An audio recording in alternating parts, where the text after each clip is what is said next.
Astronauts of the past 45 years have all returned to Earth, struggling to convey the enormity of what they have discovered, and with their perceptions clearly changed.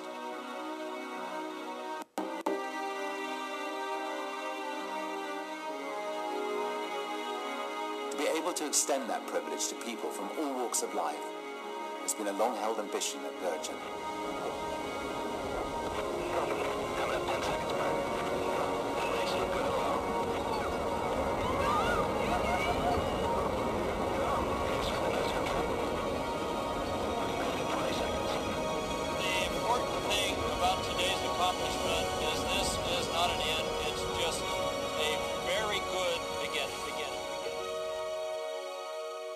Well, hello, I'm Richard Branson. We've been fortunate enough to have achieved some pretty extraordinary things at Virgin over the years, but perhaps none quite as amazing as what you'll see in the next few minutes. Probably like many of you, I can still clearly remember sitting with my mum and dad, my two sisters, at our family home in England back in 1969, watching those live black and white pictures of two men who had travelled to another world. I was spellbound and determined there and then that I would one day follow them to space. It's taken a little longer than I imagined, but thanks to Burt Rutan, Spaceship One, and those flawless history-making X-Prize flights in 2004, Virgin Galactic is now well on its way to becoming the world's first commercial space line. The day that Burt won the X-Prize was a hugely significant one for us.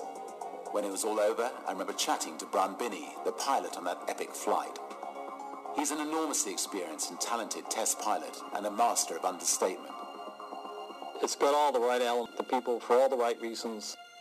The ride up is momentous, the view at the top is hugely rewarding. The ride back down is pretty spectacular as well. Pictures are pretty dramatic, but the eye is so much more dynamic. You combine that with the other things going on, the weightlessness, it's pretty wonderful. The rocket motor ride is pretty memorable as well. You're not going to soon forget that, especially ignition.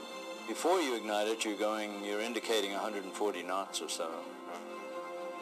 And within 10 seconds or 11 seconds, you're supersonic. So, you get 3 Gs on your back instantly when it lights. And boy, that first 10 seconds is about the most dynamic flying I've ever done. This wave of energy flows through the vehicle, and it's eye-watering. It is eye-watering. When you look out the window and you see the curvature of the Earth, and you can see the edge, along the edge of the Earth, you can see this thin blue line that is the atmosphere. And the colors and the textures on the ground, and it's a mind-blowing thing to see. It really is. I mean, I'm sure everybody who's been in the shuttle or on the space station knows the same thing, but I'd never seen that before, and it really was a remarkable experience. We're designing our spacecraft so that each of our passengers will have the room and the freedom to enjoy the amazing sensation of weightlessness. Large panoramic windows will allow you to see clearly the curved Earth over 100 kilometers below. While you're up there, you got 4 to 5 minutes of zero-G and an enjoyment of an environment you've never experienced before. You've maybe seen it on covers of magazines, and now you're experiencing it firsthand.